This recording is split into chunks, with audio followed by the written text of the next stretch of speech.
Our forefathers in the United States created a country all based on this idea of the pursuit of happiness. And yet, if I asked you, what is happiness? Can we really define it?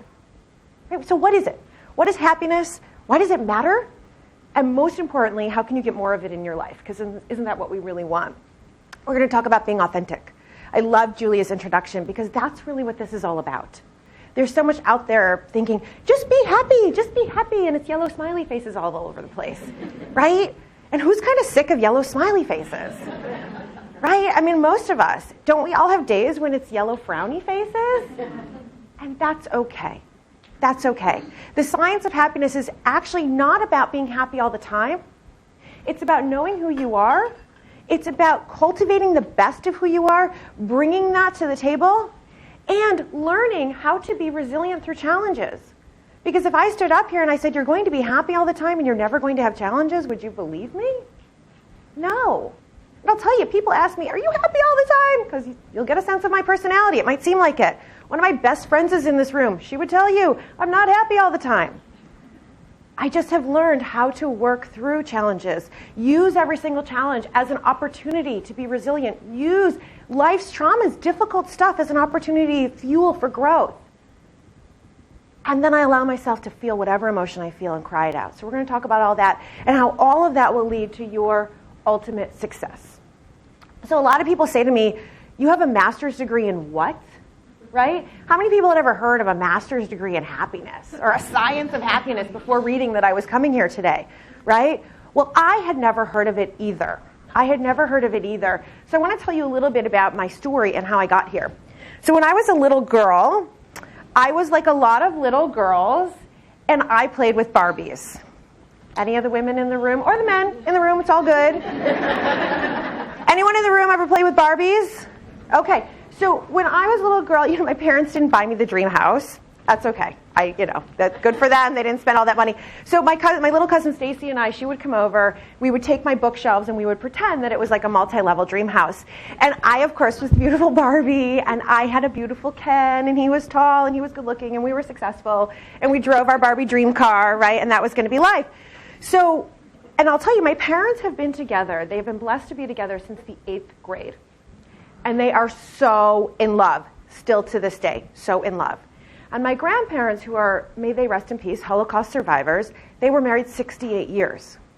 So I have I'm blessed with this incredible model of what the good life looks like, right? So I walked into 8th grade, and I went looking, where's my Ken? Where is he, right? I didn't find him in 8th grade, so by the time I went to college, and I went to that school up north. So those of you on live streaming, if you're not in Ohio, I am standing here today, firmly planted in Ohio, and I'm a University of Michigan graduate. Do I have any Michigan graduates? Thank you, go blue. It's okay, so now the rest of you don't like me. That's okay. I lived in Ohio for 8 years as a Michigan grad. I get it. So anyway, I went to college my first day, and I went to get my MRS degree. Does everyone know what degree that is? MRS, meaning a Mrs. degree, right? So I happened my freshman year, I found my Ken. He is extremely good looking. He is 6'2", green eyes, became a lawyer. We had a big, beautiful house in the suburbs, right? By the time I was 24 years old, I had my 2,500 square foot house. I had my huge yard about the size of this room. We had our beautiful golden retriever, right? Life looked good, didn't it? And yet, this is what I looked like every day. I would cry almost every single day. I was so unhappy. I was miserable. And I would say, I don't understand what I did wrong. I did what society said I was supposed to do. I did everything right. I had this, and I had a very lucrative marketing career. I was really on an upward track. I was 24, 25 years old. And my husband would say to me, what's wrong with you? We're happy. And every day, so I couldn't cry anymore in front of him. So when I would walk the dog, that's when I would cry. Because that was my time to be able to be happy, or to be on my own. And he would say to me, we're happy. And I literally thought something must be wrong with me because I followed this formula that was supposed to lead to happiness. Now, I'm not telling you, for any of you who have a wonderful marriage and who have a wonderful home and who have a wonderful dog and all of that shouldn't be happiness. Here's the key. It wasn't happiness, that particular situation, that particular life, that particular husband, that particular home wasn't happiness for me. So at the ripe age of 26, I got a divorce, and I set about on a path to find out what is happiness for me. What does it look like? Not what society says it's supposed to be, but what is it really? And here's what I found throughout a 10-year journey. Happiness has nothing to do with anything outside of you. Happiness has everything to do with what is inside of you. But how many of us look to the next promotion?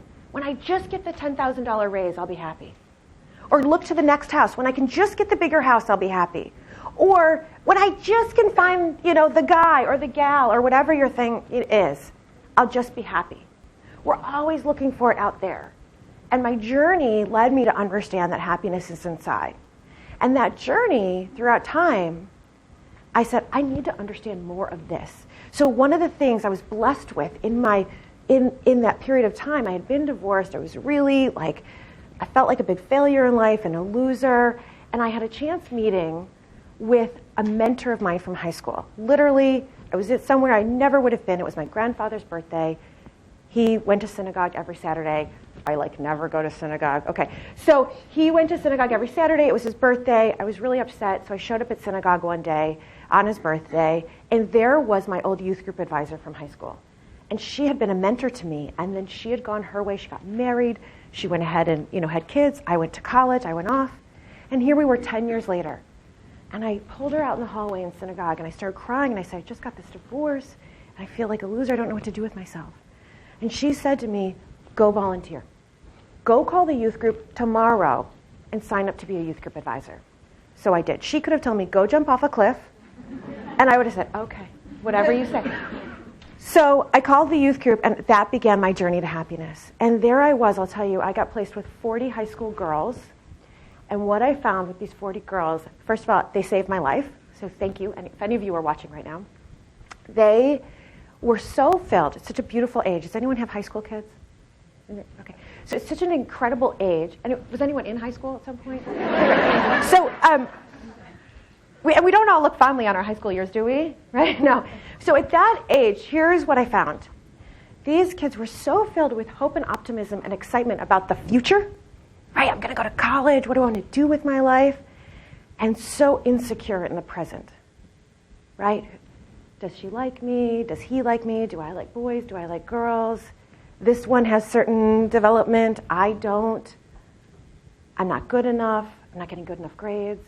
And what I was able to see in each one of them broke my heart. I knew the story too well, right? Because I'd been there. And what I was able to see in each one of them, I was able to say, oh my God, Sherry, you are so creative. You are doing, look at how many ideas you bring to the group, and everyone looks to you to be the idea person.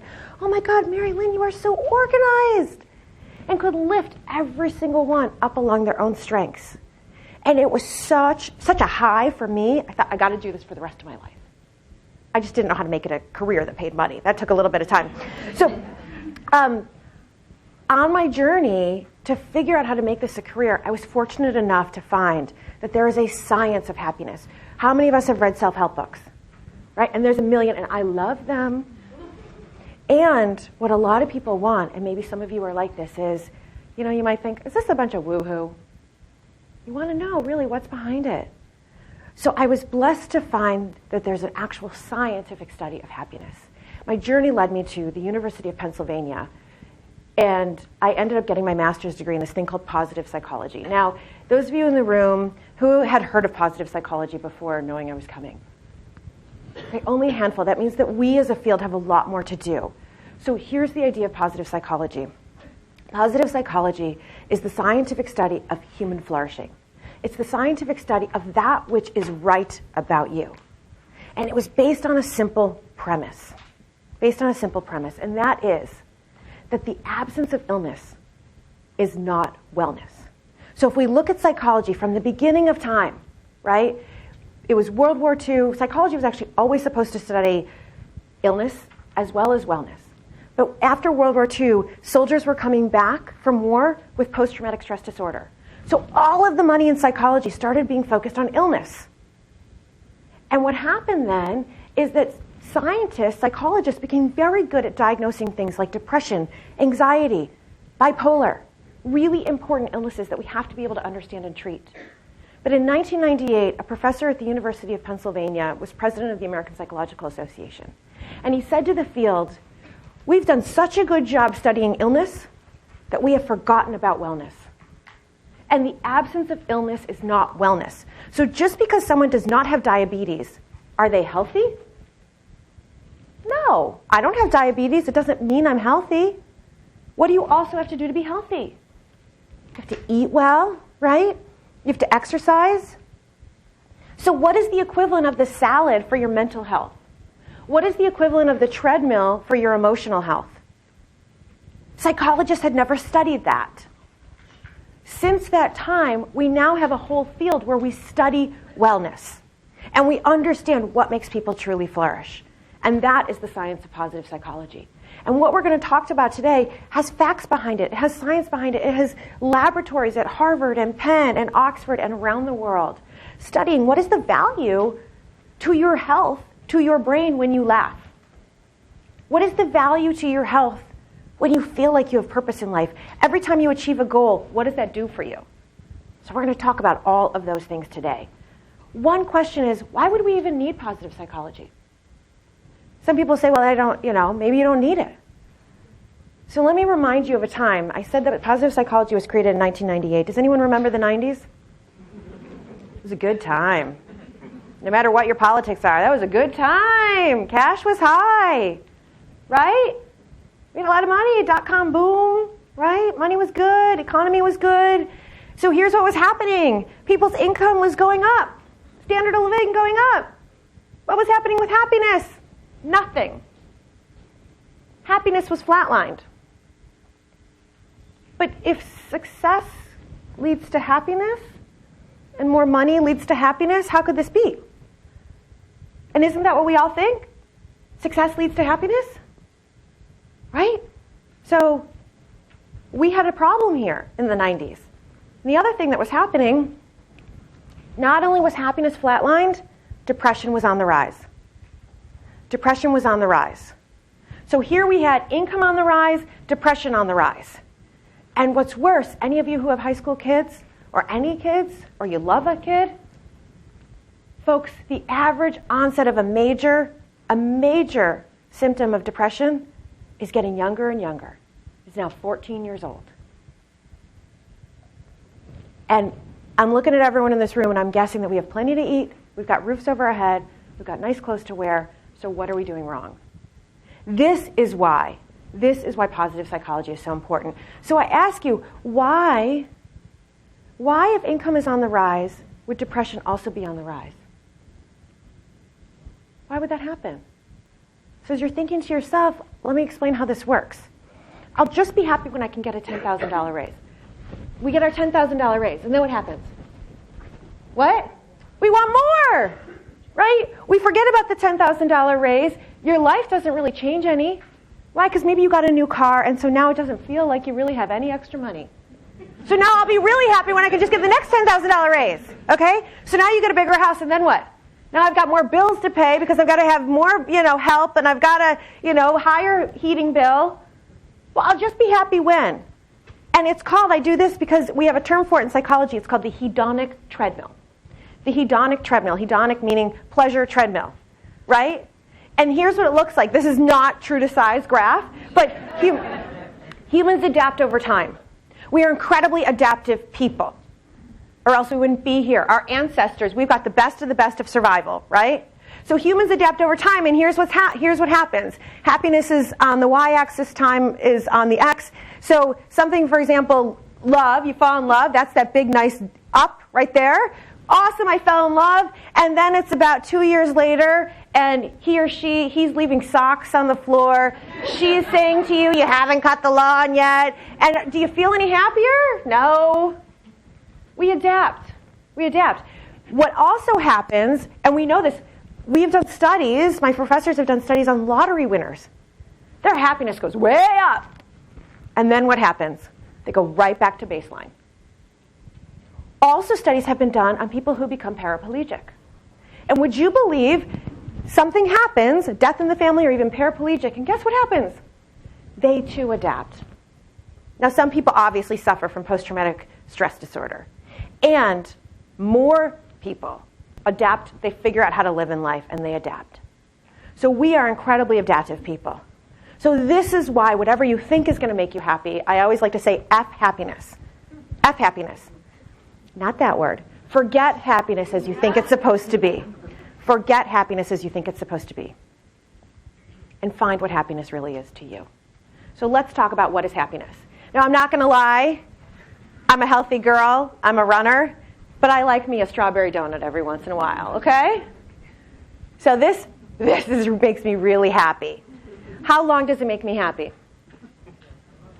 2 seconds, 2 minutes, and then I'm like, ugh, right? I feel so gross. Now I have to run more, right? No, I'm too lazy to run because I just had a donut. So this makes us happy, and then it goes back down, right?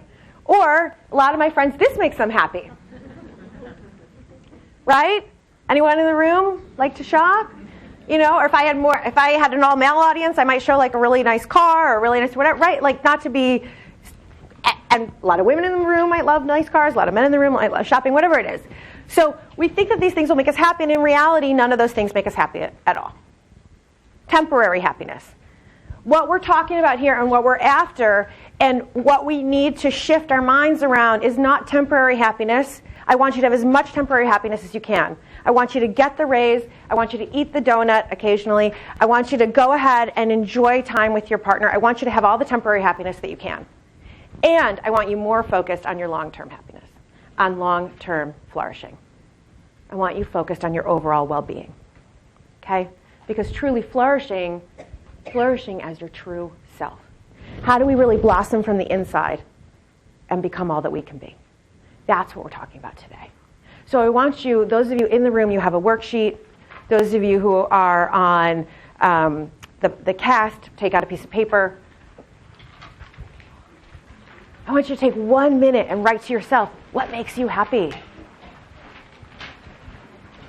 And this can be a donut. At this stage of the presentation, we can be thinking donut. Donut is okay.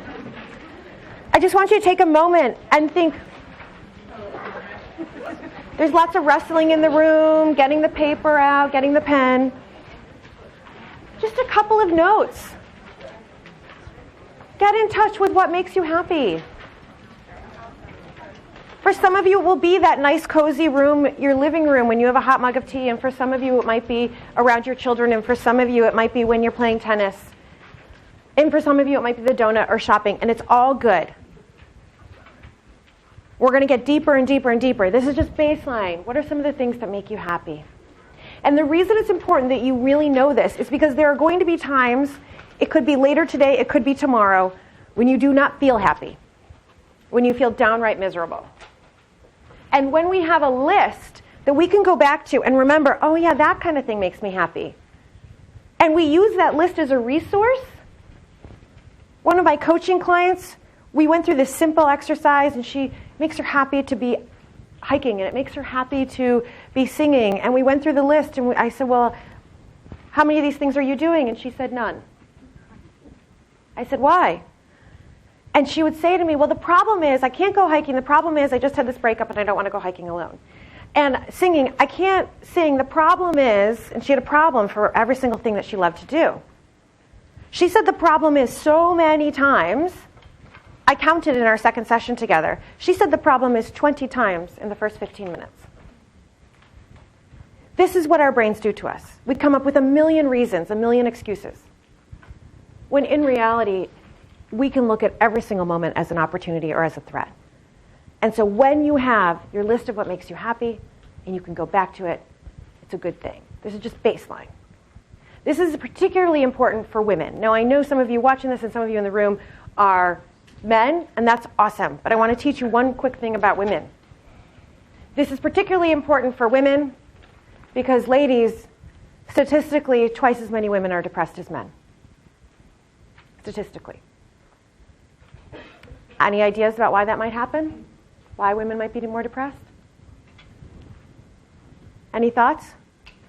Yeah? I think a lot of women don't express themselves or have the opportunity to express themselves, maybe either in their relationship or at work? Yeah, so that for those of you who couldn't hear, or those of you on the cast, it was, women might not feel like they have the opportunity to express themselves, either personally or at work. Absolutely. Why else might women be more depressed than men? Yeah. Have to hold more stuff in for the sake of others. So for the sake of others, the comment, really good comment, was that we hold more stuff in for the sake of others, right? Kind of sacrifice ourselves for others. Other thoughts about why women? Yes, in the back. A lot of single moms, right? So taking on the load all on our own. That was the comment, taking on the load all on our own. Yeah, other thoughts, yeah. Holding on to things. Holding on to things, meaning?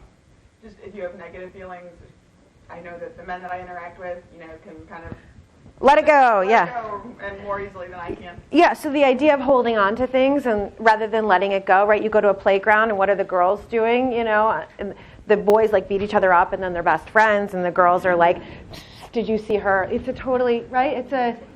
And we hang on to things. Really well said. One more. Yeah, in the back. Hormonal. Absolutely. So let's begin with hormonal. We have different hormones. That's what makes us have the gift of being able to birth children if we so choose. Being able to mother and nurture other people's children if we don't have our own, and if we have our own, if we so choose. So our hormones are a beautiful thing, and our hormones fluctuate every single month. That's a fact of life. That's a fact of life. As the Love in My Life says, that's just the biorhythm of life, baby. And when we as women can begin to just accept that that's the biorhythm of life, baby, we'll be a lot happier, because how many times do we just try to fight it, right? Back in the day, anyone read The Red Tent? Amazing book, right? So back in the day, do you know women, when they were having their cycle, when it was new moon, they would go into a tent together and nurture each other and care for each other and pamper each other? Yeah, everyone's laughing in the room like, right, what do we do now? Go to work, get it done. Okay, you gotta go to work, okay? That's not it. And that's not what our bodies were made for. This is a time of nurturing, pampering, and caring. And what might it be like if we cared for and nurtured each other, right? And we had a lot of empathy, a lot of compassion, a lot of understanding. Oh, I understand you don't feel good right now. Let me see, can I help you? Can I get you a bottle of water? I'm serious. We need to nurture and care for ourselves and nurture and care for others.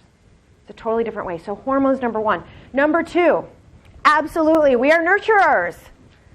We are nurturers, right? Not everyone, but a lot of little girls, maybe you had a tea party when you were a kid, and we ask her, are you okay? Are you okay? Right? We like to make sure everyone is okay. We're nurturers. We care for ourselves and the world, right? Again, not every woman, but this is kind of a typical thing. So we nurture. And then we become about 11, 12, 13. I'll tell you, Friday night I'm speaking to a group of 12-year-olds. A group of 12-year-olds from an affluent community, because the girls, one mother heard me on the radio and she emailed me immediately. She said, you have to come speak to my daughter. She gets so mad at herself when she doesn't get all A's. She hates herself for not making the best sports team. When she was 10, she started to think that she was fat. And at 12, she's starting to cut herself. This is what's happening with girls. And I didn't cut myself, but I can relate with the not good enough, right? So the media is all about what we're supposed to be. We're supposed to be thinner. We're supposed to have bigger lips. We're supposed to have a whatever. Like all this stuff. Right? We're supposed to be glossier. All this stuff that we are not good enough. And how many of you in the room, your life looks like this? We're trying to do it all while you have perfectly manicured fingers and make it look like it's so easy. And it's not working. It's not working, folks. We need a new model. We need a new model. You must claim your happiness first. You must claim your happiness first. When you are when you're sacrificing yourself and you're only taking care of everyone else, and you don't first claim your own happiness, first schedule 1 hour a week that is for you doing one of those things on your list of what you love about life. And I don't mean the stuff on your list that's about other people, like I'm happy when I'm with my kids. Go to the next one. I'm happy when I am taking a bubble bath. I'm happy when I am reading a book. I'm happy when. So I want you to look at your list and I want you to refine it now. When do you love you? I love me when. And I'll give you some of my own examples, everything from the little to the big. I love me when I'm speaking to a group. Sign me up for 1 million more of these, and I'm a happy girl. I also love me when I'm holding a coffee mug with 2 hands. I don't know why, I feel extra cozy special. I love me when I'm wearing a scarf. I swear to God I was wearing scarves before they became popular. Okay, I own like 1,000. I bought 7 the last time I was in Europe. I'm not kidding. So I love me when I'm wearing a scarf. Know the things that make you feel warm and happy inside. Make those the priority. And I know it sounds like it's easier said than done, but if you schedule your happiness last, you all know, I don't have to tell you, you got nothing left. You're drained. You've got nothing left. So if you don't know you and take care of you, and I don't just mean going to the gym. Going to the gym is amazing. You need to take care of your body.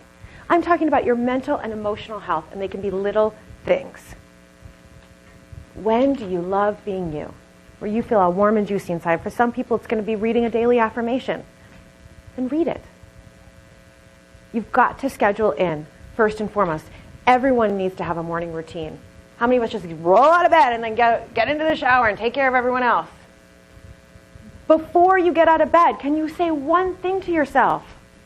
One thing. It takes 5 seconds. This is what I say before I get out of bed. I say to myself, how may I serve today? What might I do? What might I say? And to whom? That's what I say. And then as I step on the floor, I say, thank you. It's going to be a great day. It takes me 5 seconds. Right? So what can you do that would take you 5 seconds to get in touch with you loving you and you taking care of you?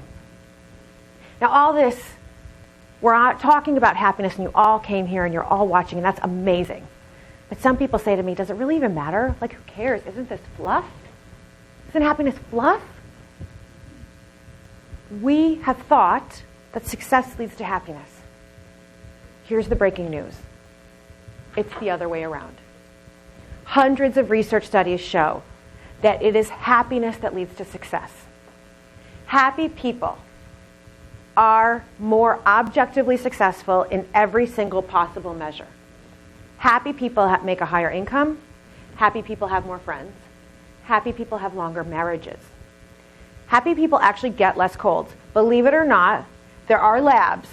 Okay, there was an actual lab set up at a bed and breakfast where people would sign up to be part of a study, and then they would take a life satisfaction, happiness, a scientifically proven study that we use, research measured, and then they would be induced with a cold. They agreed to get this virus. They would be induced with a virus. And then researchers would test them over the next few days. Did they get a cold or they didn't get a cold? How well did their body react?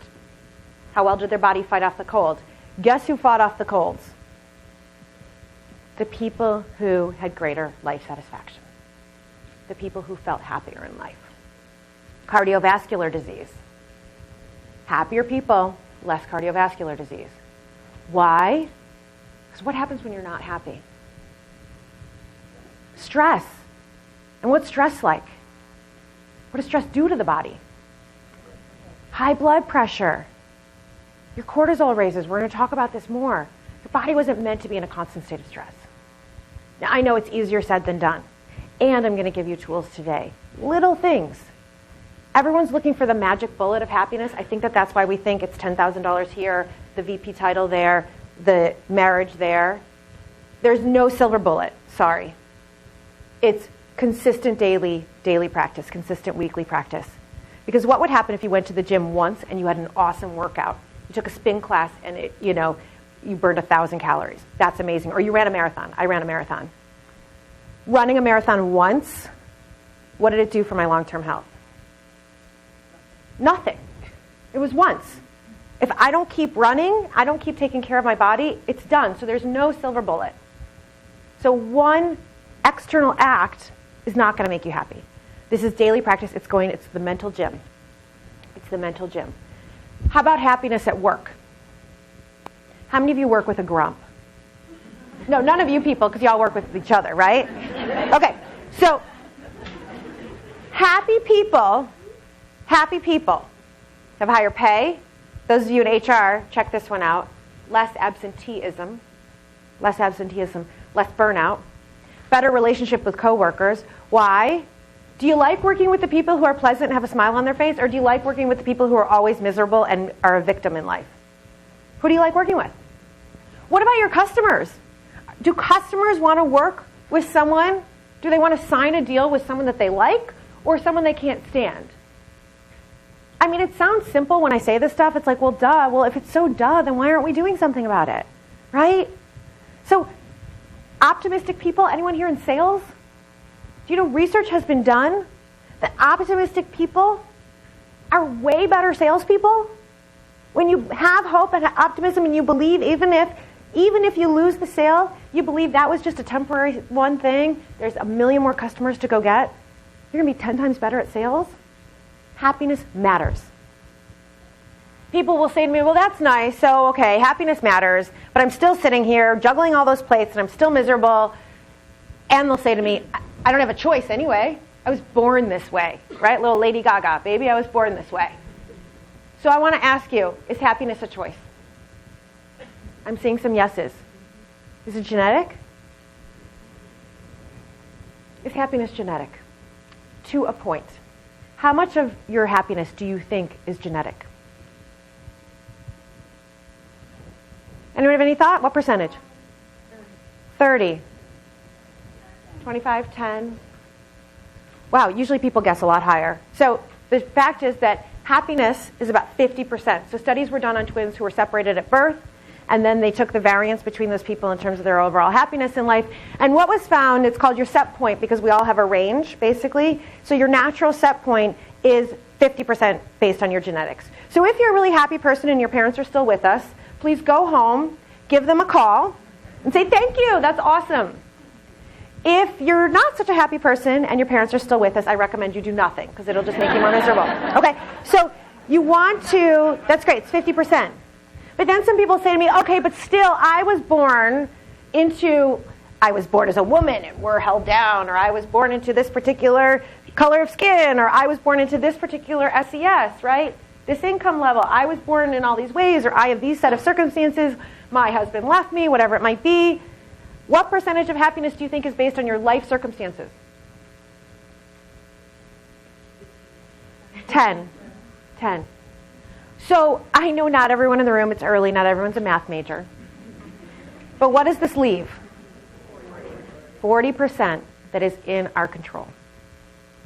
40% are your voluntary activities, your voluntary choices. 40%, that's a lot. 40% is in how well you are taking care of yourself. If you love hiking, are you going hiking? If you love taking a bubble bath, are you taking a bubble bath?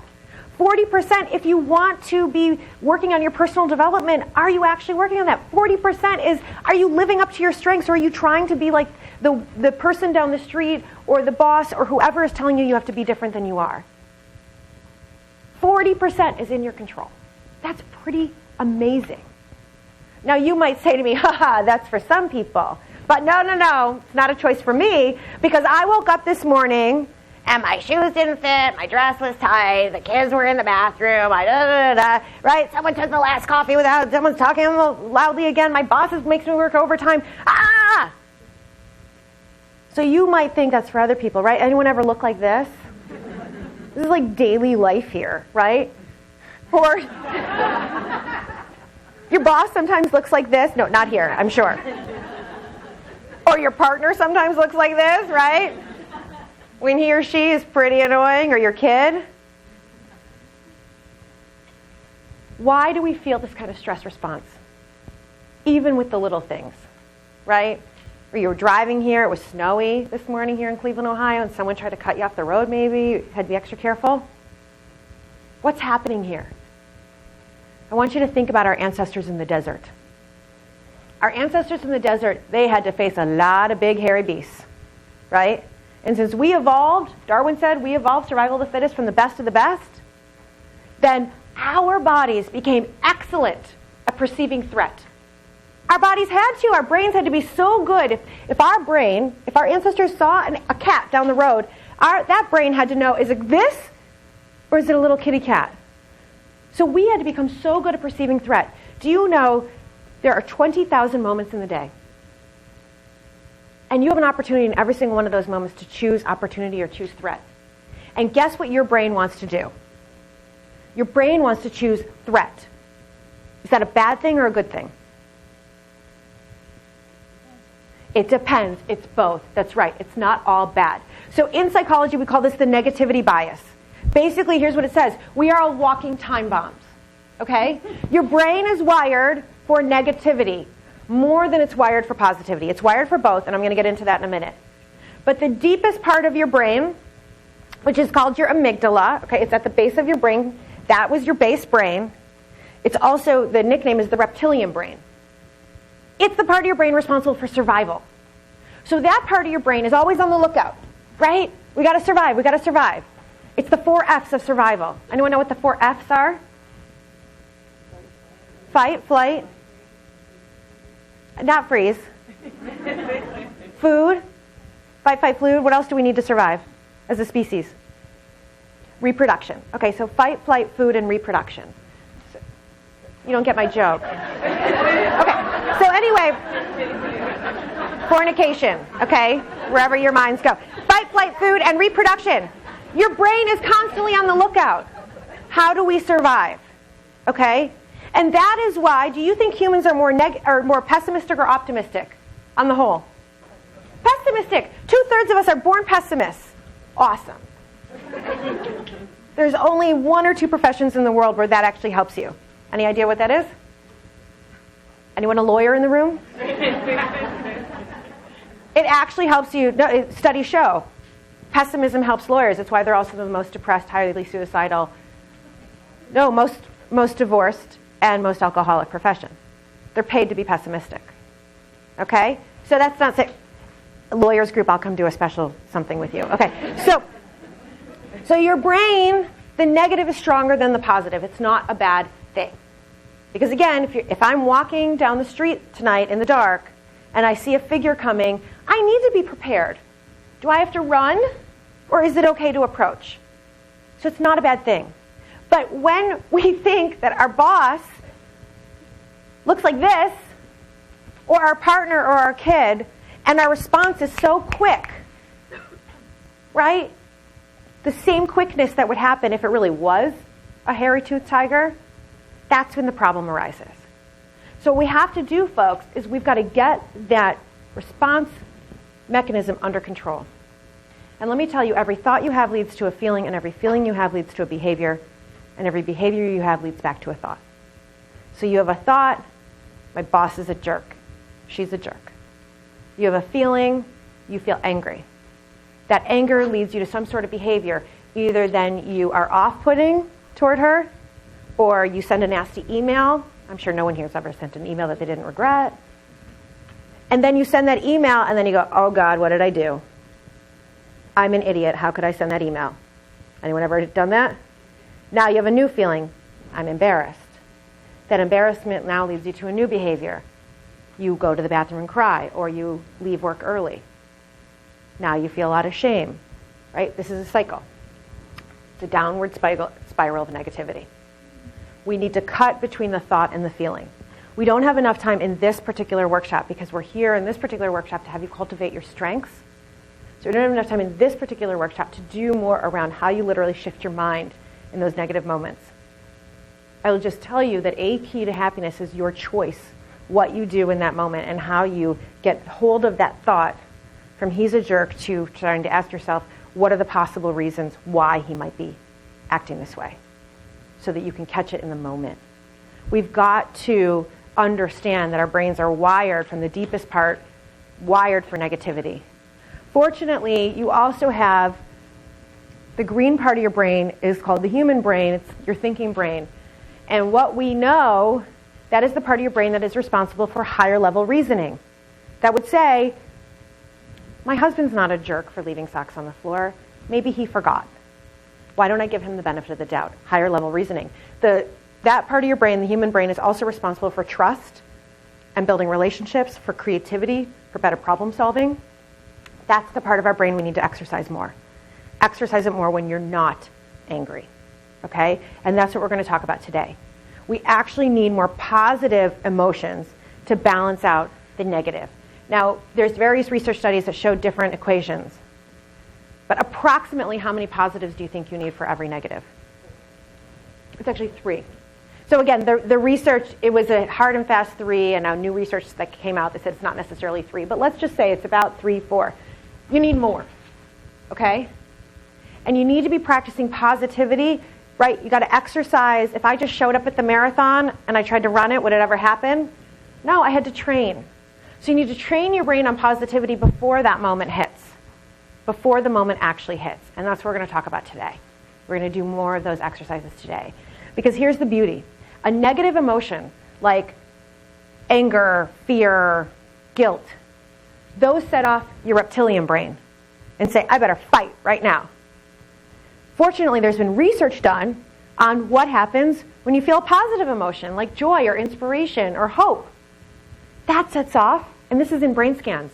Like researchers, some of my professors, will actually induce positive emotions by having you watch a funny video or looking at puppies playing, or they'll give you a gift, and then they'll study your brain. And they'll do the same with negative emotions. Negative emotions in brain scans trigger the amygdala. Positive emotions in brain scans trigger the left prefrontal cortex. Again, that's the part of our brain that's responsible for higher level reasoning and for building trust in relationships. So this mental gym is about building that part of your brain. And what we need to do is get very in touch with what makes us happy. Get very in touch with our own gratitude. Very in touch building positivity on the offense, like this girl in this video. Look, I can be a shark. Now, my whole house is great. I can do anything good. I like my school. I like anything. I like my dad. I like my cousins. I like my aunts. I like my Allisons. I like my moms. I like my sisters. I like my dad. I like my hair. I like my haircuts. I like my pajamas. I like my stuff. I like my rooms. I like my whole house. My whole house is great. I can do anything good. Yeah. I can do anything good. Better than anyone. Better than anyone. I love her. You can find that on YouTube. She's like 20 now, but that video is out there. So positivity actually matters. What happens in the brain when you feel a positive emotion, you're in touch with what you like. She likes her mom. She likes her Allisons. She likes her house.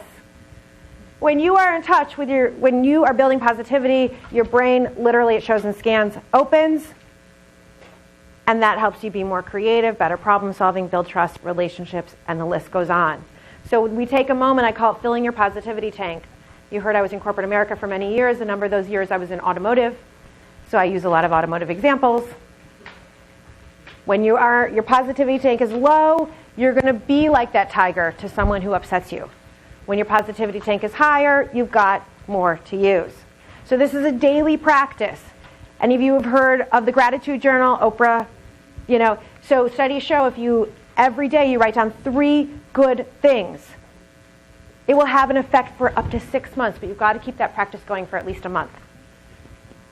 So this is a beautiful moment, and I like to mix it up. You could do I'm grateful for. I'm grateful for, and you can do kind of big categories. I'm grateful for my friends. I like to even go to the finite. What are you grateful for in the last 24 hours? What good thing happened? You could say I had a great meal last night, or I was with a good friend. I had both last night. So getting in touch every day, appreciating what is good matters. Science shows it matters to your brain. You can mix it up with I'm proud of. This is especially true of women. It is shown that women have a harder time talking about what they're good at and their accomplishments. So we need to actually practice that muscle and get in touch with something you're proud of. What are you proud of in the last week? What did you do great? And being proud of something doesn't just mean you got an award for it. You can be proud of how you handled a situation. You can be proud of how you're taking care of your family. You can be proud of where you've gotten in your career. If we do not begin doing this proactively, do we ever think we're going to get ahead? No. This isn't about acting like a man. This is about you being your best you and owning it and claiming it. Okay? Who are you inspired by? Know who inspires you. See if you can't find the themes among them and that is some sort of inspiration for how you want to continue living your life. And what are you hopeful about in the future? We each can make a choice every single day. And with the current, the main professor who started positive psychology, his name is Marty Seligman, and his theory in 2011 is that there are 5 pillars of overall well-being. 1 is that you have more positive emotions than negative. We just went through that. 2, engagement, that you have hobbies and activities in which you are so engaged that you lose track of time. That can be work and it can be out of work. But it's called getting into flow. When you get in the zone, anyone have activities you get in the zone? Maybe when you paint or when you run or when you read. You need to have those activities. It's healthy for your brain. R, relationships. Every single research study shows that the most important aspect, if I ask you, when was the time you were happy this week? Think to yourself, when's the time you were happy this week? Bless you. Chances are it had something to do with relationships. You were with someone who mattered. One of the founders of positive psychology has recently passed away, and he said positive psychology can be reduced to 3 words. Other people matter. Now, how many of you have a relationship in your life that drains you? Okay, so we have to become very good. If that person you don't need to be friends with and you can separate from that person, awesome, do it. Take care of you. If that person is a close relative and you can't so easily separate from them, learn healthy boundaries. Again, there's lots we could talk about, but in this amount of time we don't have it. But we need to be able to take care of ourselves. Meaning, we're going to talk about this more, but feeling like your life has meaning beyond yourself, greater than yourself, connected to the larger good, is a significant pillar of well-being and a healthy sense of achievement. A healthy sense of achievement. Now we are moving on. Again, this is about you and your personal power. This is about you and your happiness. I had to find it for me. And I want the husband and house and kids and all that again. But I want it to be what looks right for me in my life. So you have to get in touch with your own personal power, your own authenticity. When are you at your best? We're just priming all of this. Because this is not, I love this. Someone on the new committee said, as we were talking about me coming and doing this, she said, the whole thing is, I'm sick of people telling me to be like someone else. That I have to act in a certain way to get ahead. I have to act in a certain way to get... No! This is about you acting like you. In your best way. What are your strengths? What are your talents? What motivates you? Where do you find meaning at work? Okay? Add to the list. I have, I think, on the positivity list, what's one thing you love about being a progressive? Know what you love about being here. Cultivate that. Build on it. So when we want to get in touch with our own personal power and we want to be able to stand in front of someone and say, these are my strengths, this is what I bring to the table, we need to actually do that cultivation to understand that. This is a real opportunity for you to get curious. I want you to get real curious about who you are. Real curious. Sometimes, though, how many of us walk into a performance evaluation and we're dreading it? Ugh, right? You got that walk down to the boss's hall, the hall to the boss's office. Because what are we afraid is mostly going to be talked about? Our negatives, our weaknesses. What we did wrong, what we have to improve. Now, I'm not saying that we're all perfect. Because we're not. But we should not be on the pursuit of perfect. We should be on the pursuit of purpose. Purpose is how we serve. Because none of us are going to be perfect, ever. That is a tough lesson I've learned in my own life. A tough lesson I've learned in my own life. And research shows that when we try to focus on our weaknesses, we will only make incremental progress. Someone could try to get me to be detail-oriented as much as they want. How much do you think it's going to work? One of my good friends is in the room. I'm never going to be detail-oriented, am I? I mean, this is like, it's never going to happen. If I build on my strengths, though, and I surround myself with other people who are, and I am taught using my vision, I'm a big visionary, how to then put a system in place where I don't have to know exactly how to be detail-oriented. It can work. So we need to shift. For businesses, we have to shift how we do this and focus on someone's strengths, because every bit of research shows that when we focus on someone's strengths instead of their weaknesses, they are happier, they're more productive, they're more efficient, and they do better at work. So we have to shift this. But for your boss to know what your strengths are, you have to know what your strengths are. You have to walk in. And you have to look at how can I use my strengths to even improve on those things that I'm not as good at. So I want you to get in touch with a couple of things. One, we're going to get in touch with you and learn about you using different questions. When have you in the past felt alive? Really alive and juiced? You know that feeling? It's like blood is going through your veins and you're all excited.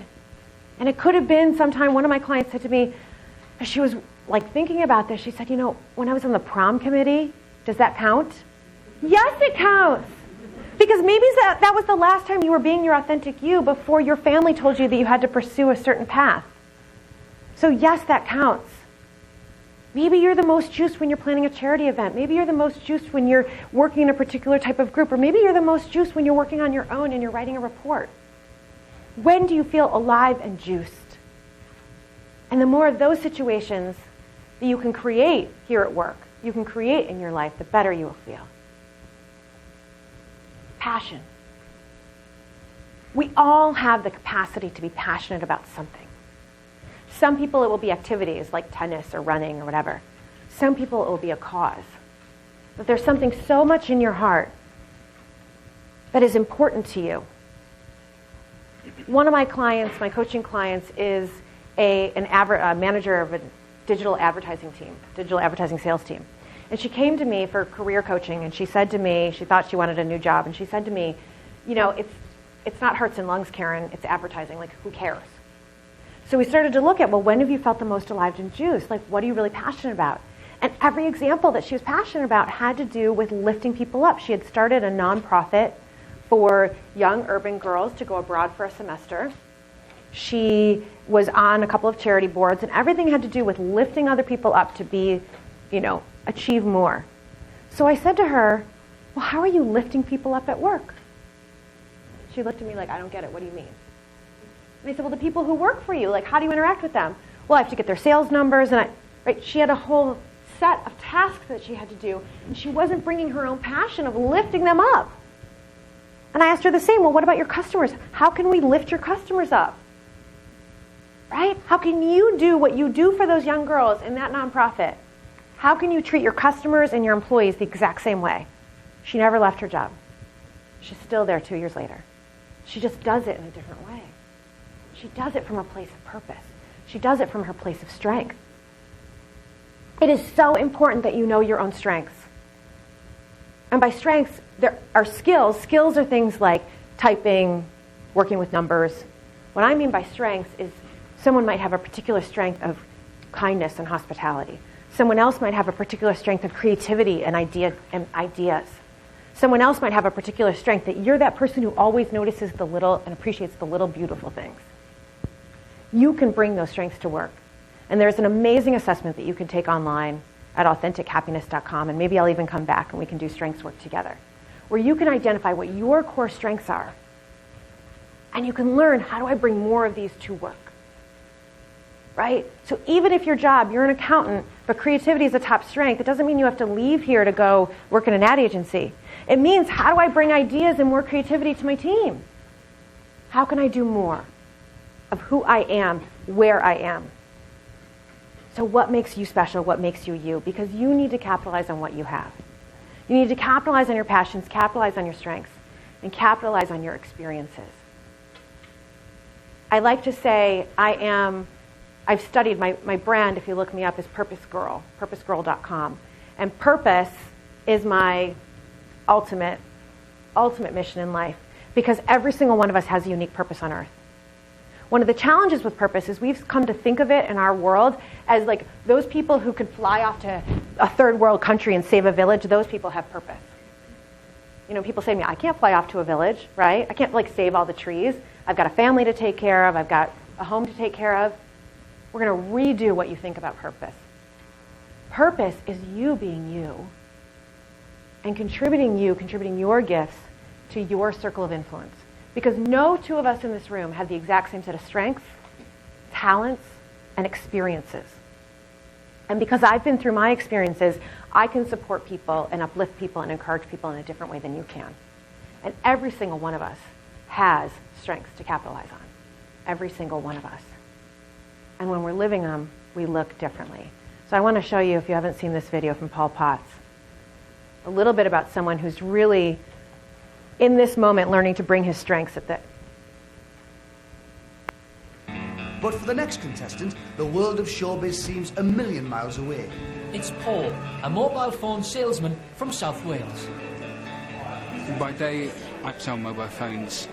My dream is to spend my life doing what I feel that I was born to do. Paul, what are you here for today, Paul? To sing opera. I've always wanted to sing as a career. Confidence has always been sort of like a difficult thing for me. I've always found it a little bit difficult to be completely confident in myself. Okay, ready when you are.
So you work at Carphone Warehouse, and you did that. I wasn't expecting that. No, neither was I. This was a complete breath of fresh air. I thought you were absolutely fantastic.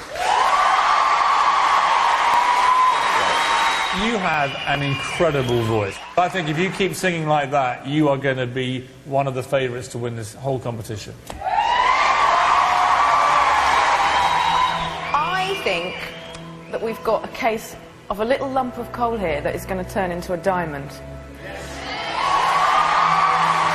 Okay, moment of truth, young man. Here's. Absolutely yes. Amanda? Yes. Paul? You are through to the next round.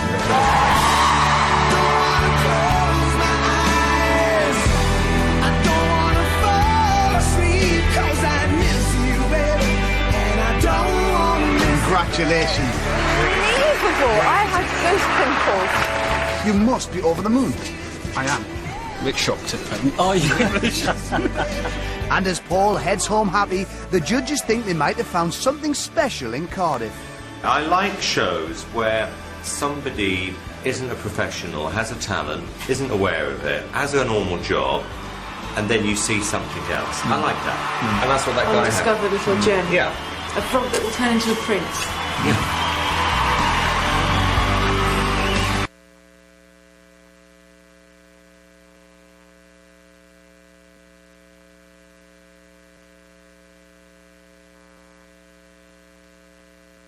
doesn't mean being an opera singer and the world's worst singer. But we all have a little Paul Potts in us. We all have the capability to be truly our best self. And not just like, it's an Oprah phrase, but to truly bring our passions, our talents, our self to the forefront. If Paul did not take that risk, though, and go on the show, right? If you don't sit in front of your colleagues, you don't sit in front of your boss, and bring that out, bring your strengths to the forefront, truly live and work your purpose, then it will never be. You'll never get what you want. You'll never be able to move ahead. They didn't believe in him. So you might have people in your life, here at work or elsewhere, who say, you can't do that. You can't be a vice president. You can't. They didn't believe that he could, and he can. And he can. So inside of every single one of us is a purpose. And I want us to reframe what we think about purpose. Purpose is not a job, right? We began thinking when we were a kid, right? How many of you have little kids and someone goes up to them at the family reunion and they say, what do you want to be when you grow up? A million reasons that question is wrong. First of all, it says, you're not okay as you are. You have to be something other than you are. Number two, kids begin thinking, oh, I'm supposed to be. It's about doing something, not being who I am. Third, how many nouns do kids know? So I call this in my book that I'm writing, The Theory of the Nouns. How many nouns do kids know? Number one noun that boys answer to this question, fireman. Number two, princess for girls. Okay, Kate got the job. Unless you like Harry, which I'm not a fan, not my type, okay, that job's gone. We're not getting another one until George grows up. So, okay, a million things are wrong with it. Kids know a handful of nouns. When you were a kid, you knew doctor, lawyer, teacher. You probably didn't know whatever it is you do now, right? You didn't know. And yet we look then at our job and we say, well, that's not purpose, because purpose is supposed to be that other noun that I was supposed to choose. Or we say, well, that's not purpose because it's not, flying off to Africa and saving a village. The good news is that you can live your purpose right here, right now. Because, last night I gave a talk on purpose to a community group, and people came because they were frustrated. They were searching for their purpose. Searching. Well, the problem when someone wants to say, I want to find my calling or find my purpose, is that find implies that something is what? Lost. Right? Anyone here ever lose their keys? I'm like the queen of losing stuff, all right? And this is what I look like, right? When something is lost and you're searching, you're frustrated, right? Where are my keys? Well, look at my body. I'm all tense, I'm in stress. I'm in that negative fight-flight mode. When you're in negative fight-flight mode, your brain narrows. You cannot find something when you're frustrated. It's impossible. Ever notice you lose a bracelet and then it's when you're not thinking about it, it just shows up? Right? So loss hurts. And here's the other thing we know from research. Loss hurts more than wins feel good. If you lose $20 today, you're going to be miserable. If I give you $20, you'll be happy for a few minutes and then you'll forget about it. So loss hurts. Here's what we have to start understanding. Purpose is within. This is my cousin's daughter, Hannah. She's 5. Hannah, to me, is like the ultimate representative of living your purpose and bringing your strengths exactly as is to the table. Hannah dresses up in costume every single day. And what's great is she dresses her little brother up, too. Now, Hannah walks into any room. She could do this speech better than I could, because Hannah shows up, and she's just a bundle of energy, and she is so entertaining. Everyone loves her. Everyone loves her. Okay, maybe you know some children like this. Hannah just started kindergarten. And before she went to kindergarten, her mom and I had a lot of talks about all this. Because her mom is real afraid. What's school going to do to her? Right? Because my cousin Stacy, if she asks Hannah, so Hannah's so creative and she's entertaining and she's... but if she says Hannah in front of other people, what's 2 + 2? You know what Hannah will say? Yellow. Hannah knows what 2 + 2 is. She doesn't care. Now, she at some point is going to have to, she doesn't care to give the appropriate answer. So what we have to do for each one of us is understand that purpose is within. Every single one of us was a 4-year-old Hannah at some point that was naturally living your purpose. You were naturally building things, or you were naturally, hosting tea parties, or you were naturally entertaining. And you don't have to then go, if you were naturally entertaining, you don't then have to go do the Paul Potts thing. You can be entertaining right here at work. Are you bringing your best self to work? So purpose is within. Purpose, this is my own definition of purpose. Purpose is the active way in which you impact the world. And here's the beauty. I have a different purpose than you. And you can't live my purpose and I can't live yours. Because I have a different set of strengths and talents and passions and experiences than you. And I have a different set of circle of influence. There are no two people in this room who has that same set and who has the same circle of influence. So you today, you don't have to go to Africa. You today can bring your strengths, bring your gifts, bring your passions, and your experiences. What have you learned from your experiences? They don't all have to be good. I've had some tough stuff happen in my life. I was in an abusive relationship in high school. I'm divorced. I was with a friend when he drowned on Lake Erie. I've had tough stuff. I use those experiences now to teach people resilience, teach people to use their strengths, teach people what I'm teaching you now, which is to bring your strengths to the table every single day, as best you can. So you and I'm going to reach a different circle than you are. So you have an opportunity right now to make a difference, right now.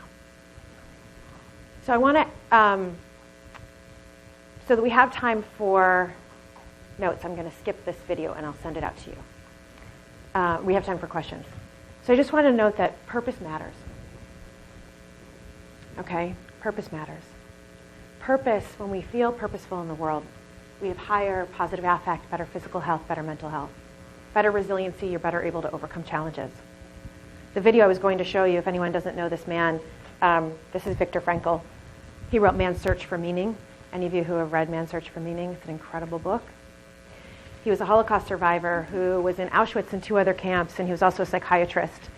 And he had a theory that people who survived and were able to live through challenges, they had a meaning. They had meaning to their life. They had something to live for. The quote is, "He who has a why to live can live through almost any how." He who has a why to live can live through almost any how. And basically what he says is that we all want our lives to matter. We all want higher meaning. We all want to feel purposeful to something beyond ourselves. And when you feel that, and again, it doesn't have to be purpose with a big P, huge. It is just as big to be purposeful in your neighborhood, purposeful in your home, purposeful with your friends. Then we are more resilient. And we are happier. This is about contributing your gifts right here, right now. You guys are going to have a thrust next year, as I understand it, in New, all about personal branding next year and bringing your best self. So this is like a nice little kickoff for you to get juiced up and begin thinking about, who am I? What are my gifts? How can I contribute? Because progressive might look like this, a really beautiful, beautiful forest of trees that are turning. But when you get closer to the picture, you can begin to see each one of the leaves, right? Each one, when you get closer and you walk into that park, you walk into that forest. And we have to remember that every single leaf, though, stands on its own. And what's called upon every single one of us, more so in the world right now than ever before, is that we bring our gifts in a new way and that we truly are our best. So I want to again leave time for questions. So I just want to end with saying that positive psychology, the scientific study of happiness, is leveraging your strengths to flourish. It's you being you best you, and the world needs you. So with that, thank you, and I will take questions.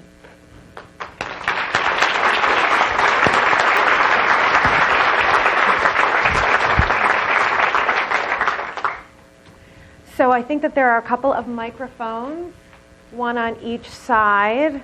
Maria, right? You have a microphone. And Christine, right? You have a microphone. And then we have questions that can come in through Megan on Facebook or other. What questions do you have for me? Quiet bunch. That never happens. You're so blown away. You know everything. That's awesome. I was that good. Question over here. Thank you. Just a quick question about the website that's listed here. Does this website share with us some of these techniques or strategies? So I think you're referring to my website, yes, which is www.karenrockine.com. Correct. No. My website It's a great question. So my website is more about me as a coach and as a speaker. We can make this, obviously this video is going to be available afterwards. I also am excited, I'll be recording a couple of videos. I don't know how they're getting out to the group, but I'm going to do a couple of videos of follow-up tools that New will get out to the company at large in some way. Through the new newsletter. And I do a weekly newsletter. Marilyn, do you have those sheets? Yeah, out in the lobby there are your sheets that you sent, and you can sign up if you'd like to get Karen's weekly newsletter, which is always fun. Oh, thank you. What do you want to read? Thank you. So I send out a weekly newsletter. If you sign up for my newsletter, there's sign-up sheets out there, or you can go to my website and sign up for the newsletter. It's right there. Sign up for the Rock My Purpose Toolkit, and you will first get three of these tips to happiness, including how to take that strengths test, including how to do more of uncovering your purpose, including how to increase your positivity tank, and then you will get a video from me every week or 2 weeks with some sort of tip or tool. So I would be honored if any of you wanted to sign up for my newsletter. It's free, and it's a tip every week. And the idea is, you come to these speeches, you get, you're moved in some way, you get excited, you get motivated, and then, you're going to go back to your desk, and you're going to, work's going to start piling up, and then you're going to get home, and your kids are going to frustrate you, and then by tomorrow it's gone. But if you get my newsletter, it keeps something going every week for you to tap in. So again, you can sign up out front, or you can go to my website. The easier way to remember my website is purposegirl.com and sign up right on the homepage for my newsletter. Other questions? Yes, we have a question online. I love it. Yes. Megan. So online wants to know, is there a tool you would recommend on how to find your strengths? Yeah, there is. So I would go to, two of the founders of positive psychology created something called the Values in Action Survey of Character Strengths. And you can go to that and take it for free at www.AuthenticHappiness.com. And you have to register on the site, and then make sure you take the Values in Action via Survey of Character Strengths. And it's free. It'll take you about 30 to 40 minutes.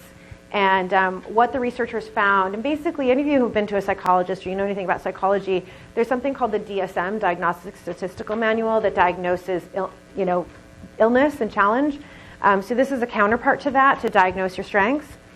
And so there are 24 ubiquitous strengths they found across all 9 major religions and across the world. So the report will tell you your ranking of all 24 strengths. A couple of notes with it. One, we all have all 24 strengths. Sometimes people go right to the bottom one. That's the pessimist thing. What am I weak in? No. I want you to focus on the top ones and say, how can I cultivate these more? How can I bring them to work? How can I bring these to my relationship? What else can I do with these? And how could I use a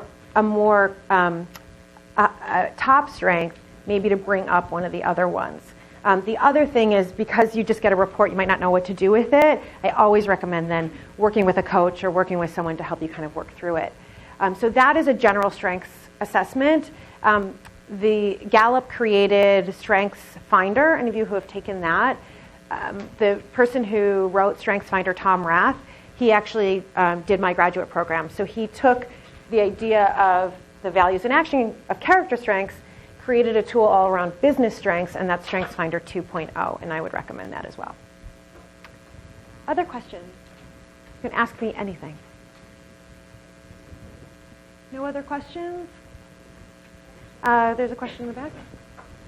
Karen, can you say something a little bit about when your strengths might actually be your weakness and how you coach people around that? Yeah, that's such a great question. The question was, what about when your strengths become a weakness? Right? So, the old phrase goes, your greatest strength is your greatest weakness. And the classic example I like to think is someone who has a strength of bravery. If they're so brave, then they might go, try to jump off the Empire State Building, and that would just be darned foolish. But that's what can happen with our strengths. So what I do when I coach people around their strengths is we understand all the ways in which you're using your strengths and when you're using them to your benefit and when you're using them in a way that's hurting you. And begin to find, again, a mental tool. So we all need triggers because if you're so good at critical thinking that then you become so critical with your partner, and that's not working for you anymore, fortunately or unfortunately, that habit of critical thinking has become such a pattern for you that it's automatic. You aren't stopping it, and that's how your brain works. It's good that we have patterns. So what we have to do is learn, take a step back, distance ourselves from it, really evaluate when is it working for me, what did that situation look like, and get really clear on that. When is it not working for me, and see if you can't find the differentiators there. And then when it's not working for you, you have to have a trigger so that before you go into automatic movement with the strength, some sort of trigger that helps you to take the pause and a deep breath and go, okay, I'm going to hold back on this one right now. This is not the best. My experience tells me this is not the best place. But again, that takes practice, because you want to have a trigger that's either like your body heat is starting to rise, or you're noticing someone else's face and their response to you. And it's almost like when the gas light in the car comes on, you don't have to think about what does that gas light mean, right? You just know, fill up the car. So you want to begin finding triggers that are like the gas light. When you see those triggers happening, then you can start distancing yourself. But again, it takes time. That's a great question. Thank you. There was a question over here. The 12-year-old girls. What suggestions do you have for parents in helping your kids be happy and authentic? Oh, that's such a great question. So the question was, I'm speaking to 12-year-old girls on Friday night, and what suggestions do I have for parents? So there is, on that website, AuthenticHappiness.com, there is a version for kids. And I would absolutely recommend that you work with your kids in understanding their own strengths, and that you build them up along their strengths. Often our praise, there's an incredible book by Carol Dweck called Mindset, and often our praise of kids looks like this: you're so amazing, or why did you do so bad on the test? Neither gives specific information to the child about their effort and how well they tried and what their strengths and talents are. So we want to get really specific with our praise, along lifting them up. Wow, that was really creative. Tell me your creative process. I noticed that you're really kind with your friends. That's really, so that is amazing. So you want to get really specific on their strengths, and then you want to maybe work with them. I noticed you're so kind with your friends. What else can we do that's kind? Are there ways that you could give we can do something in the community? What would you like to do? And give them other opportunities to exercise their strengths. And then there's also with praise is how we then keep difficult situations to a temporary one time as opposed to kind of a huge pattern. I'd absolutely recommend that for kids. Also, a major thing with kids these days, they're dealing with so much pressure and so much stress that we want to teach resiliency skills to kids. And none of us were taught resiliency skills unless you had a really skilled parent. And I've talked to the group about maybe coming back and doing some resilience work and how you overcome that, how you work with the big hairy tooth tiger and how you deal with that. So maybe I'll be back and do some of that work with all of you. For kids, there's an amazing product at GoStrengths.com. It's a cartoon that one of my friends from graduate school created to teach these mental resiliency skills to kids. It's a cartoon. It's unbelievable. We have another question online. So cool. We have quite a few questions online, actually. Oh, hello, everyone online. Thank you for being online. When dealing with performance evaluations, how do you leverage your strengths if your manager is only focusing on your weaknesses? That's a great question. So the question was, if you couldn't hear, how do you, when in a performance evaluation, if your manager only goes back to the weakness, how do you keep bringing up your strengths, right? So it's going to hurt when you hear all those weaknesses, and it's always, thank you, I hear you, and. So often we say, but, I hear you, and I would recommend go into a performance evaluation with stories. So you want stories of when you've used your strengths. It's not just enough to say, but I'm really creative. Come up with 3 to 5 examples. When did your creativity work for success? And then when they're coming up with weaknesses, you have a right, that performance evaluation, it's a two-way street, hopefully with HR. And you have a right to say, great, I'd love to do this. And I would take control at the beginning of a performance evaluation. right? And say, here's what I'd like to talk about today. What would you like to talk about? And they might say, well, I want to talk about these areas of improvement. And you could say, well, great, I want to talk about that, and I want to talk about the successes I've had. And so I would take control of manager. Walk in with an agenda, walk in knowing what you want to talk about, and when they just keep going down the negative, either you've set aside time for them to do that, or you also can use your strengths to kind of counteract a negative, right? Well, here's an example of that. I hear you, and here's an example of when I did it differently. And I love training managers on how to do performance evaluations differently as well, anyone who's out there who wants that kind of training. Good question. Other questions? Was there one? Yes, in front. Do you want them? Well, let's give you the mic. Thanks, Maria.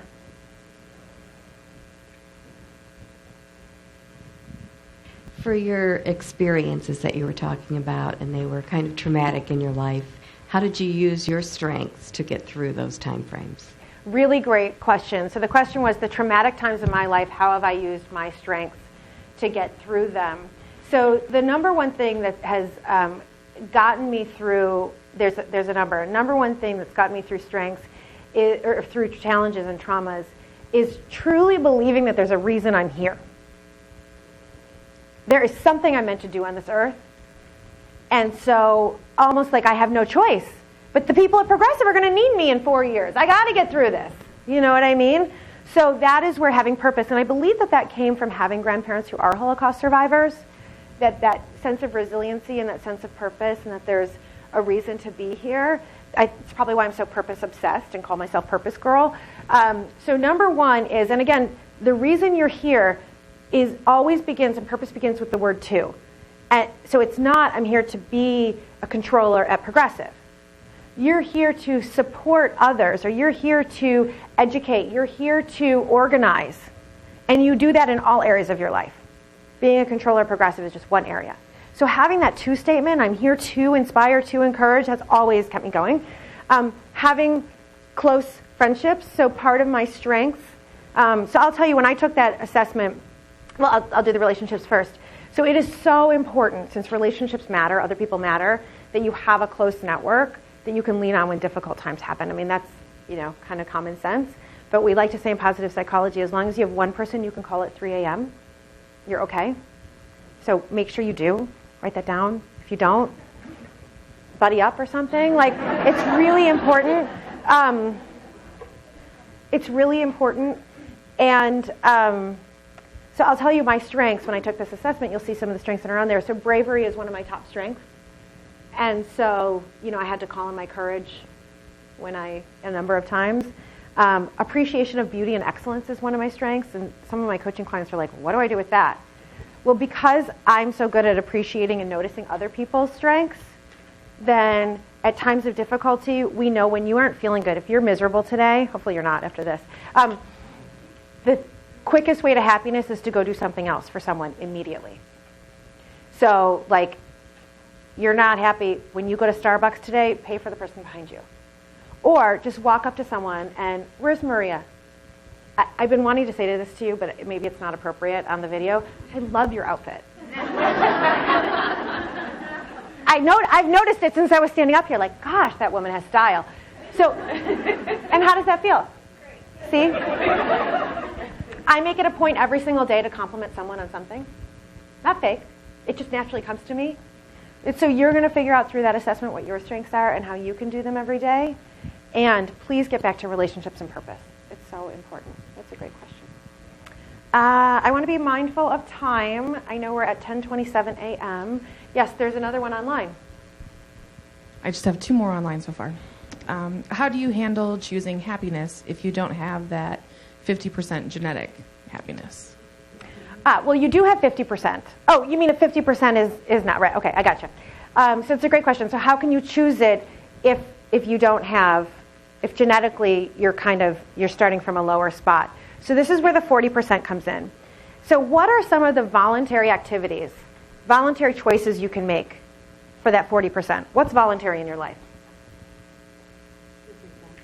Your free time. How you spend your free time is totally voluntary. You might think, no, it's not. I have to do all these things. No, you don't. As one of my good friend Rachel says, put your money where your pain is. If you think you have to drive your kids everywhere and that's taking up your free time, then partner up together. Find solutions. The more we say, I can't, the problem is, the more you're not going to have what you want. We need to shift the question and say, how can I? So someone online, I hear you, and I actually come from a family of a lot of depression. So I totally get it. We have to then really make a lot of choices and not say, well, I can't be happier because I come from depression. We have to say, how can I? So what are the other ways that we can choose? So we can choose what we do in our free time. What else do we get to choose in life?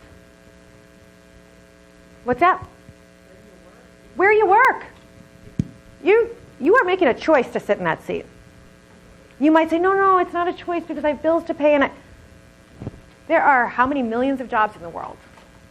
Okay, you are making a choice to sit where you sit. So where you work. You have a choice about who you surround yourself with. Are you choosing people who are nurturing and supportive, who believe in you and uplift you? Or are you choosing people who are downers and bring you down all the time? So we have lots of choices every single day. And it doesn't make up for, I think everyone should have been in therapy at least once in their life. No, I mean it. I believe that we all should have it, figure out that part of your family history. Figure out your stuff. Figure out your own challenges. And if you need depression or anxiety meds, take them. So I'm not saying any of this replaces any of that. This is in addition to. Okay? Great question. Is there another question live? Yes, in the back here. In your studies of happiness and your education, what would you say the amount of influence spirituality has on happiness? Beautiful question. The question was, in my studies, what have I learned about spirituality having the amount of influence? People who identify themselves as spiritual are happier than the general population. So that's just a simple fact of life. So people who identify themselves as having any sort of spirituality and spiritual connection, and I'll tell you in my studies of purpose, because that was what I wrote my thesis on and done a lot of research on, spirituality is highly correlated with people who feel that they have purpose and meaning in life. Now, some people are going, but I don't believe in God, and I always say, that's cool, you don't have to. So one of my favorite professors is at Bowling Green, actually, and side note, my program was so amazing. My professors weren't all from Penn. They actually came from all over the world to teach us. It was like the coolest thing ever. Anyway, so there's a professor at Bowling Green, Ken Pargament, and he studies spirituality and psychology. And he says that spirituality is the search for the sacred. So we have a spiritual experience when we find something sacred in our lives and we feel connection to something beyond ourselves. And that will absolutely help you lead to happiness. So thank you for the question. I want to be mindful of time, so one more online. New people, you tell me. Is there one more here? Yeah, the raffle, I know. So last question online, and then we'll do the raffle. You said something about setting healthy boundaries for people who drain you. Yeah. What are some methods that you can suggest for doing this and not hurting that person's feelings? Great question. So the question is, how do we set healthy boundaries? Gosh, how many hours do we have? I'm serious, because so many of these, as you know, could be a 2-hour session on their own, right? So the quick of boundaries. So first of all, just like when you get frustrated, annoyed, stressed, and it looks like that hairy-toothed tiger, okay, so your body has a natural fight-flight response. Here's the good news. Your body also has a natural cool-down response. Do you know how it's activated? Breathing. So the sympathetic nervous system goes fight-flight mode. Parasympathetic nervous system, is activated when you take a deep breath, and it literally activates your vagal nerve, and that is how you begin to relax. So that's number one. Number one, when something is stressful or annoying or whatnot, you must become good at deep breathing. Number two is when you're in that place and you really evaluate, how do I want this person in my life? Here's the fact of life. Someone else may be hurt in the process. And that doesn't mean that it's still not the right decision, right? So we don't necessarily hurt someone else's feelings. Someone else can't really hurt ours. We have to be responsible for ourselves, and so does the other person. And I think that the best way is is honesty, is to say, I love you. And the way, because here's the other thing, if we just say that person drains me, find a new question. How could our relationship work for the benefit of both of us? What other possibilities exist for this relationship?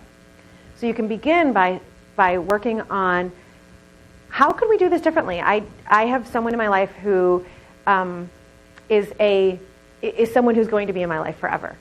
And so we've really worked on how could we do our relationship differently? How might it look, right? And if that doesn't get you anywhere in terms of creating the boundary, then you need to be very careful. I know some people who just pick up the phone automatically. That's not an automatic response anymore. We give it time. And you call back when you're in a place where you can listen to that person or whatever the situation is. And you might have to say, I love you and I'm going to take a break. I love you and I need to take some time for myself. It stinks, right? Or you could just ignore that person and you probably will feel really bad about it. So you want to honor yourself with the highest integrity possible while taking care of yourself and your needs. And someone might also suggest, I notice that you're really always down. Maybe you should see somebody. You know, I can't be that person for you. So those are some tips on boundaries. Again, we could do a lot more.